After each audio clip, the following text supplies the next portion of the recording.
இந்த அருவி ஒரே தடவ கீழே விழல, படிக்கட்டுகளா விழுது. இதுக்கு பின்னாடி இருக்கிற பழைய கதைய நீங்க கண்டிப்பா தெரிஞ்சுக்கணும். மேற்கு தொடர்ச்சி மலைகளின் அடர்ந்த பசுமைக்குள் தமிழ்நாட்டின் தேனி மாவட்டத்தில் மௌனமாக ஓடிக்கொண்டிருக்கும் ஒரு இயற்கை அதிசயம்தான் கும்பக்கரை அருவி. பெரியகுளம் நகரத்திலிருந்து சுமார் 9 கிலோமீட்டர் தொலைவில் கொடைக்கானல் மலைப்பாதை அருகே இந்த அருவி அமைந்துள்ளது. இந்த அருவியின் நீர் மேற்கு தொடர்ச்சி மலைகளில் பெய்யும் மழையால் உருவாகி பல சிறிய ஓடைகளாக பாறைகளினிடையே பயணித்து அழகாக கீழே விழுகிறது. கும்பக்கரை என்ற பெயருக்கே ஒரு காரணம் இருக்கிறது.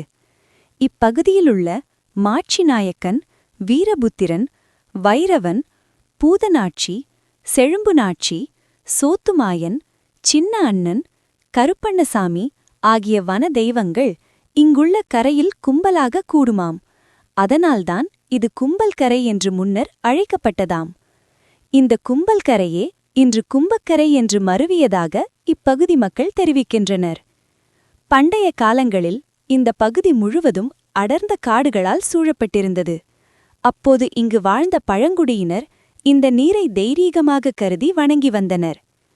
கும்பக்கரை அருவியின் மிகப்பெரிய சிறப்பு என்னவென்றால், நீர் ஒரே இடத்தில் கொந்தளித்து விழாமல் பல படிக்கட்டுகள் போல பாறைகளில் மோதிக்கொண்டு மெதுவாக பாய்வதுதான். அதனால்தான் இங்கு நீராடுவது பாதுகாப்பாகவும் மனதுக்கு அமைதியையும் கொடுப்பதாக பலர் நம்புகிறார்கள்.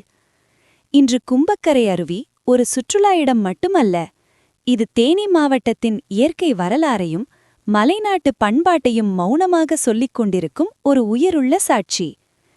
இந்த வீடியோ உங்களுக்கு பிடிச்சிருந்தா நம்ம சேனலை இப்பவே சப்ஸ்கிரைப் பண்ணுங்க. வீடியோக்கு லைக் கொடுங்க. உங்கள் கருத்தை கமெண்ட்ல சொல்லுங்க. நன்றி.